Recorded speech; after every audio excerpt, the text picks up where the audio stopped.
jacket si Jana? Jana, may jacket ka sa house? Anong kulay po?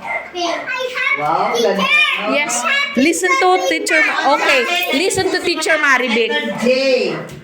Okay? So, wala tayong Tagalog na jacket. Kasi meron kasi tayong mga salita na kinukonsider ng Filipino. Ate Malaya. Ate Maria, sit down.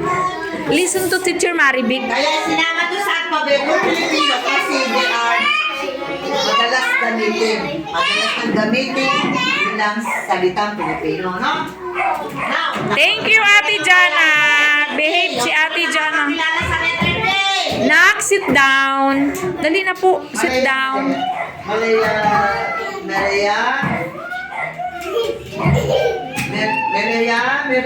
Nak, sit down. O, sino nakakakilala sa letter Ada, Ega, Ha? O, ano yung kalarawan sa letter A? Ha. Hala. Ano yung kalarawan? O. Hala. Halaman. Ano yun? Sino nakakalam? Halaman. Carolina. Ano to? Halaman. Halaman, ha? Ano yung halaman to, ha? Sisimula. Yes. Sisimula sa T. Yay! One more. Letter C. Wow! Wow!